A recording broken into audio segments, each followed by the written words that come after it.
नमस्कार, स्वागत है आपका। बार समाचार देख रहे हैं, मैं हूं आपके साथ शफान अंसारी। शुरुआत करें बड़ी खबर के साथ। आज उत्तराखंड पहुंचेंगे अरविंद केजरीवाल। बड़ी खबर आपको बता दें, दिल्ली के सीएम अरविंद केजरीवाल आज उत्तराखंड पहुंच रहे हैं। 10:30 बजे देहरादून पहुंचेंगे अरविंद केजरीवाल। देहरादून से हरिद्वार के लिए रवाना होंगे। 11 बजे हरिद्वार में ऑटो चालकों से संवाद अरविंद केजरीवाल करने वाले। दोपहर 1 बजे प्रेस कॉन्फ्रेंस भी अरविंद केजरीवाल करेंगे। रोड शो में भी अरविंद केजरीवाल जा सकते हैं, अपना एक रोड शो भी वो कर सकते हैं। आप पदाधिकारियों के साथ भी बैठक करने का प्रोग्राम है।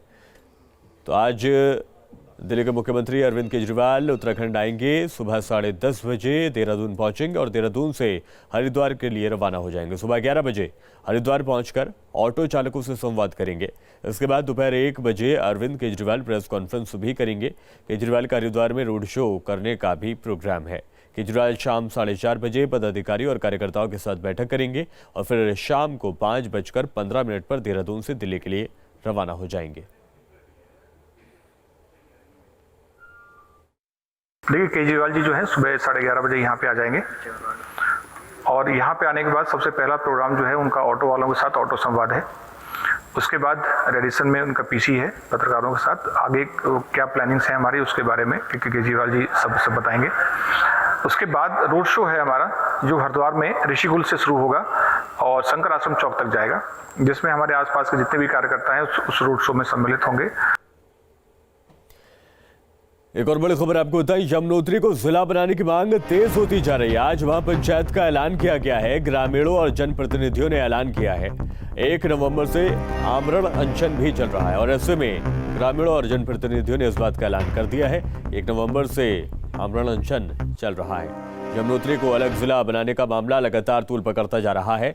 आज यमुना घाटी के ग्रामीण और जनप्रतिनिधियों की महापंचायत का ऐलान किया गया है। आमरण अनशनकारियों के समर्थन में ग्रामीण भी यमुनोत्री जिले को अस्तित्व में लाने के लिए क्रमिक अनशन पर बैठे हुए हैं।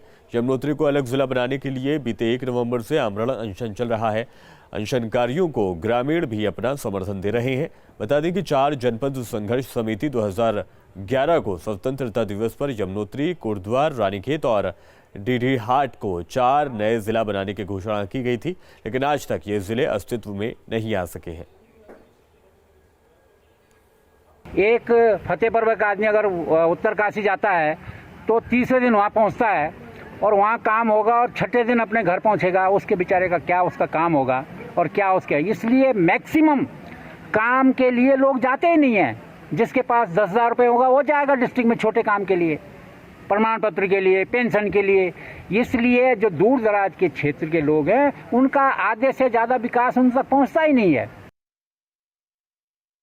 और हम भी 16 तारीख से, ये हमारा आज 5वां दिन है और हम भी ये अपने में दीर्घ संकल्प ले रखे हैं कि हमने कभी आज तक उपहार नहीं लिया था, परंतु हमको जब तक राज्य ने ये जिला नहीं मिला तब तक हम भी अपनी मांगों पे अटे हुए रहेंगे। और यूपी दौरे से देहरादून लौटने पर मुख्यमंत्री धामी का बीजेपी कार्यकर्ताओं ने जमकर स्वागत किया। परिसंपत्ति विवाद सुलझाने के बाद शहर में रोड शो भी निकाला गया। इस दौरान सीएम धामी के साथ प्रदेश अध्यक्ष मदन कौशिक, सैनिक कल्याण मंत्री गणेश जोशी भी मौजूद रहे। चुनावी साल में बीजेपी हर एक मुद्दे को भुनाने में लगी है। यूपी से परिसंपत्ति विवाद सुलझाने के बाद देहरादून पहुंचने पर बीजेपी कार्यकर्ताओं ने सीएम धामी का भव्य स्वागत किया। पुलिस लाइन हेलीपैड पर ढोल नगाड़े के साथ मुख्यमंत्री, प्रदेश अध्यक्ष का कार्यकर्ताओं ने स्वागत किया। इस दौरान कार्यकर्ता जोश से लबरेज दिखे। पुलिस लाइन से लेकर घंटा घर तक रोड शो के जरिए चुनाव से पहले जनता को खास मैसेज देने की कोशिश की गई। 21 साल बाद यूपी उत्तराखंड के बीच परिसंपत्ति विवाद सुलझने पर सीएम धामी ने यूपी सीएम योगी का धन्यवाद किया। उत्तर प्रदेश के मुख्यमंत्री योगी आदित्यनाथ जी का धन्यवाद करना चाहता हूं। बिंदु सिंचाई विभाग में 5700 हेक्टेयर जो जमीन है उस जमीन का बंटवारा होना है तो उस पर और 1700 मकान हैं तो उन पर यह सहमति बनी है कि 15 दिन का उस पर ज्वाइंट सर्वे होगा और ज्वाइंट सर्वे के आधार पर जो उनकी आवश्यकता होगी उत्तर प्रदेश की और शेष जितना भी है सारा का सारा वो उत्तराखंड का हो जाएगा। लखनऊ में सीएम धामी और यूपी के सीएम योगी आदित्यनाथ के बीच हुई बातचीत और बैठकों के बाद सिंचाई विभाग, वन विभाग की परिसंपत्ति के साथ बनबसा और किच्छा स्थित डैम की मरम्मत को लेकर दोनों राज्यों के बीच सहमति बनी। परिवहन निगम का 205 करोड़ रुपया वो उत्तराखंड को मिल जाएगा। वन विभाग का हमें 90 करोड़ रुपया मिल चुका है। समझौता हुआ और उसी दिन हमको चेक भी प्राप्त हो गया। 77 करोड़ का चेक उसी दिन प्राप्त हो गया। जो बैराज एक बनबसा का बैराज है, भारत नेपाल सीमा को जाने वाला बैराज है, उस बैराज का और किच्छा का बैराज पिछली आपदा के समय में काफ़ी डैमेज हो गया। उत्तर प्रदेश सरकार उसका पुनर्निर्माण का कार्य करवाएगी। इसी बीच बीजेपी जहां इस मुद्दे को भुनाने में लगी है, वहीं कांग्रेस प्रदेश सरकार पर हमलावर है। जो पूर्व समझौते हैं हमारे, जिनमें यूपी ने हमको परिसंपत्तियां लौटा दी हैं, उसके विषय में इन्होंने कुछ कहा ही नहीं है, उनको संबंध ही नहीं किया है। जो नहरें हमको दे दी थी, जो जलाशय हमको सौंप दिए थे, उनको नहीं कहा। उनमें केवल 2 जलाशयों का जिक्र किया है, बनबसा का और एक किच्छा का। उत्तराखंड में परिसंपत्ति विवाद को लेकर जारी सियासी घमासान के बीच अब देखना यह है कि 2022 चुनाव में सियासी दलों को इसका चुनावी लाभ मिलेगा या नहीं। देहरादून से सुरेंद्र डसीला के साथ टीम न्यूज स्टेट। यूपी से परिसंपत्ति विवाद सुलझाने के बाद देहरादून पहुंचे सीएम धामी का बीजेपी कार्यकर्ताओं ने जोरदार स्वागत किया है। इस दौरान समर्थकों ने देहरादून में सीएम धामी का भव्य रोड शो भी निकाला, जिसमें कार्यकर्ताओं ने जोश से लबरेज वहां पर दिखाई दिए। हम आपको 2 तस्वीरें अब दिखा रहे हैं, जिसमें आप भव्य रोड शो की तस्वीर देख रहे हैं और दूसरी तस्वीर में कार्यकर्ताओं द्वारा किया जा रहा सीएम धामी का स्वागत आप देख सकते हैं। रोड शो के दौरान सीएम धामी के साथ बीजेपी के प्रदेश अध्यक्ष मदन कौशिक भी मौजूद रहे।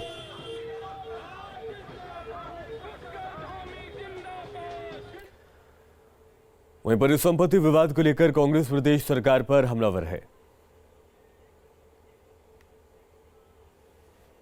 जो पूर्व समझौते हैं हमारे, जिनमें यूपी ने हमको परिसंपत्तियां लौटा दी हैं, उसके विषय में इन्होंने कुछ कहा ही नहीं है, उनको संबंध ही नहीं किया है।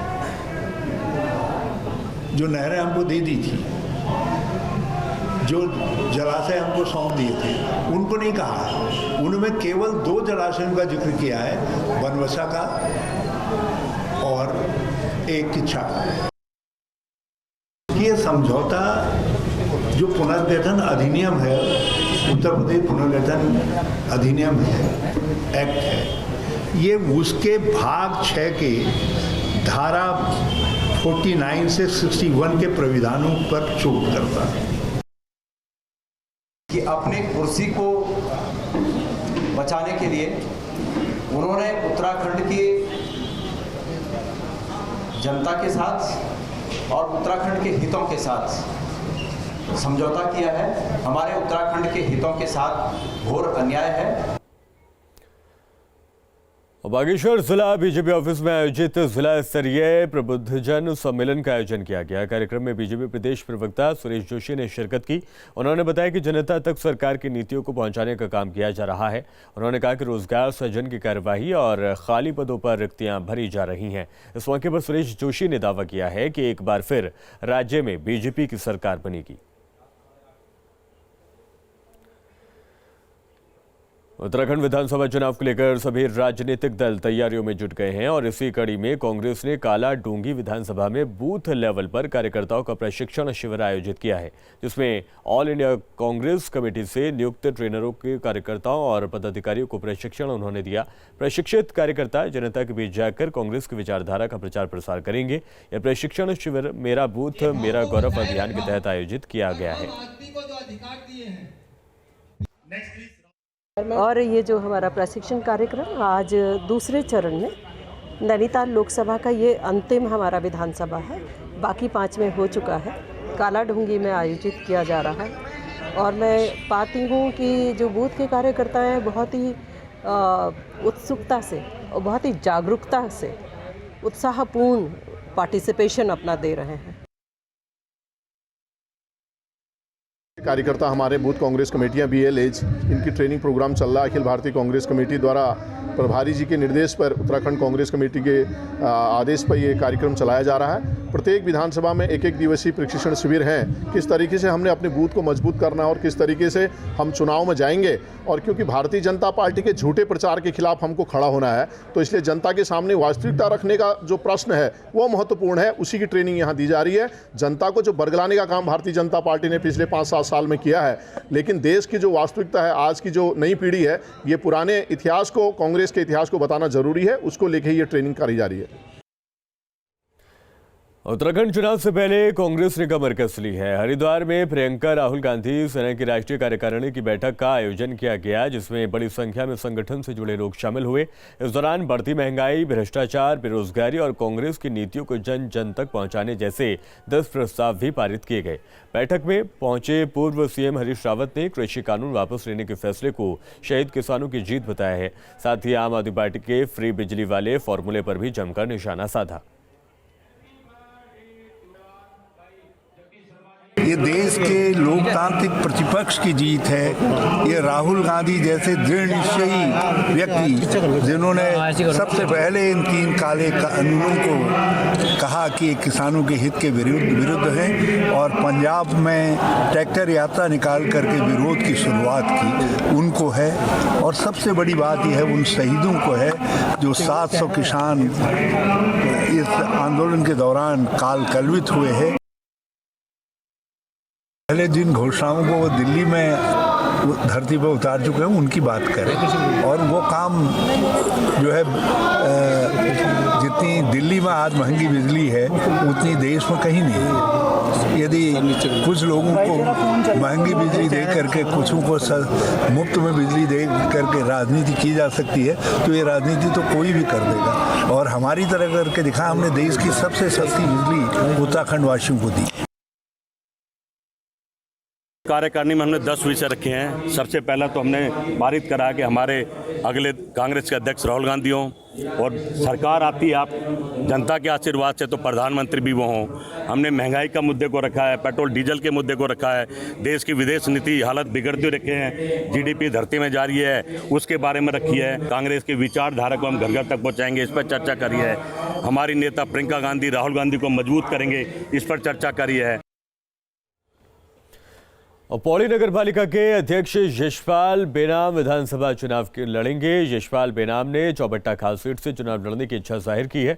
यशपाल बेनाम बीजेपी की टिकट पर चुनाव लड़ना चाहते हैं। यशपाल बेनाम का यह कहना है कि अगर चौबट्टा खाल सीट से मौजूदा विधायक सतपाल महाराज दोबारा चुनाव नहीं लड़े तो वो बीजेपी हाईकमान से अपने लिए इस सीट से टिकट की मांग करेंगे। यशपाल बेनाम ने कहा है कि उन्हें राजनीति में 20 सालों का अनुभव है, लिहाजा वो अब चुनाव लड़ने का मन बना रहे हैं। उन्होंने कहा है कि वो पहले भी पौड़ी के विधायक रह चुके हैं। सतपाल महाराज तो जीत ही रहे हैं वहाँ से, लेकिन अगर वो कहीं और जाके बड़े उससे जीतते हैं और मुझे वहाँ शिफ्ट किया जाता है तो इसमें पूछने वाली क्या बात हो सकती है, क्योंकि मैं वहाँ से चुनाव भी लड़ा हूँ और पूर्व विधायक भी रहा हूँ, 3 बार का अध्यक्ष भी हूँ, आंदोलनकारी रहा हूँ, तो एक पोर्टफोलियो तो बनता। जानिए पार समाचार, रुक रहे हैं एक ब्रेक के लिए। उत्तराखंड अब कोरोना कर्फ्यू के चंगुल से पूरी तरह से आज़ाद हो गया। उत्तराखंड में जो अब तक कोविड-19 को लेकर आंशिक प्रतिबंध लगे हुए थे वो भी धामी सरकार ने खत्म कर दिए हैं। यानी अब तक वैवाहिक या सार्वजनिक कार्यक्रमों या स्थानों पर जो 50% क्षमता की शर्त थी अब वो नहीं रहेगी।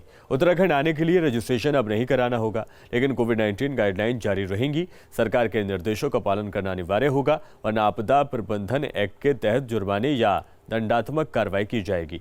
तो वहीं राज्य स्वास्थ्य विभाग ने 100% वैक्सीनेशन का लक्ष्य भी हासिल करने के लिए पूरे प्रदेश में हर घर दस्तक के तहत टीकाकरण शुरू किया है, जिसके तहत आशा वर्कर अब घर घर जाकर टीके के बारे में जानकारी लेंगी।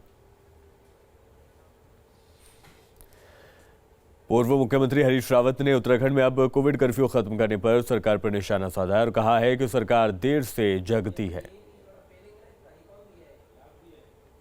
ये जरा देर में जगते हैं। जिस समय हम कह रहे थे कि आप यात्रा खोलिए 4 धाम की, क्योंकि कोरोना का संक्रमण कम हो रहा है, डिक्लाइन हो रहा है, उस समय तो इन्होंने निर्णय लिया नहीं। और अब जब 4 धाम नहीं है, जब यहाँ यात्री नहीं आने हैं, तब ये सारे प्रतिबंध हटा रहे हैं।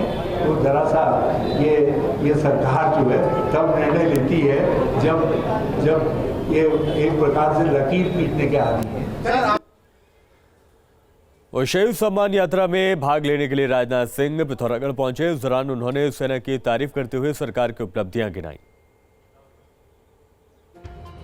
पिथौरागढ़ जिले के झूला खेत गांव में शहीद सम्मान यात्रा में भाग लेने के लिए रक्षा मंत्री राजनाथ सिंह यहां पहुंचे थे। रक्षा मंत्री ने भरोसा दिया कि उनकी सरकार सैनिकों के सम्मान और कल्याण के लिए पूरी तरह प्रतिबद्ध है। मैं जानता हूं कि यहाँ पर 4 धाम हैं, गंगोत्री धाम, यमुनोत्री धाम, केदार धाम और बद्री धाम। ये 4 धाम हैं और यदि उत्तराखंड सरकार यहां पर 4था धाम सैन्य धाम बना देती है तो मैं समझता हूं कि यह 5वां धाम होगा इस उत्तराखंड की धरती पर बहनों भाइयों। सांस्कृतिक परंपरा है कि जो देश के लिए अपनी जिंदगी न्यौछावर करते हैं अथवा देश के लिए अपना सब कुछ दांव पर लगा देते हैं, उनको लोग देवतुल्य मानते हैं। रक्षा मंत्री के साथ मुख्यमंत्री पुष्कर सिंह धामी, सांसद अजय टमटा, कैबिनेट मंत्री विशन सिंह चुफाल, गणेश जोशी, प्रदेश अध्यक्ष मदन कौशिक साथ में मौजूद रहे। Team news state. और शहीद दीपक नैनवाल की शहादत के बाद वीर पत्नी ज्योति नैनवाल ने राष्ट्र की रक्षा का प्रण लिया है और भारतीय सेना में अधिकारी बन गई हैं। शहीद दीपक नैनवाल देहरादून के हर्रवाला के रहने वाले हैं और इनकी 3 पीढ़ियां देश की सेवा में समर्पित रही हैं। एक रिपोर्ट आपको दिखाते हैं। नारी शक्ति के जज्बे को सलाम, वर्दी वाली वीरांगना का शौर्य, शहीद की पत्नी की रक्षा शपथ। तस्वीरें आतंकवाद को करारा जवाब हैं। ये तस्वीरें हौसले की वो कहानी है जो हर हिंदुस्तानी का सीना गर्व से भर देंगी। ये शहीद दीपक नैनवाल की वीर पत्नी ज्योति नैनवाल हैं। तस्वीरें चेन्नई के ऑफिसर्स ट्रेनिंग एकेडमी की हैं, जहां से पास आउट होकर ज्योति हिंदुस्तानी सेना में शामिल हुई हैं। कि अब तुझे जन्म देने वाली नहीं, कर्म देने वाली माँ बनना है और यहाँ से तू जो जिंदगी जिएगी अपने बच्चों को गिफ्ट करेगी। So everyone wants to give a good life to her childrens, so that's why. Passing out parade के मौके पर ज्योति के साथ उनके दोनों बच्चे भी आर्मी यूनिफॉर्म में नजर आए। दोनों बच्चों को मां के सेना में अफसर बनने पर गर्व है। My name is Lavanya Nainwal and I am proud daughter of Shahid Deepak Nainwal. ज्योति के पति दीपक नैनवाल 2018 में जम्मू कश्मीर के कुलगाम में आतंकियों से लोहा लेते हुए शहीद हो गए थे। उत्तराखंड के देहरादून जिले के हर्रावाला से ताल्लुक रखने वाले नैनवाल परिवार की 3 पीढ़ियां फौज से जुड़कर राष्ट्र रक्षा में आगे रही हैं। इंडियन आर्मी की वर्दी हासिल करके ज्योति नैनवाल ने न सिर्फ अपने वीर पति का गौरव बढ़ाया बल्कि देश के सामने एक सशक्त प्रेरणा बनकर उभरी हैं। उसी की गवाह हैं ये तस्वीरें। Team news state. इस रिपोर्ट के साथ पार समाचार में अभी के लिए इतना ही।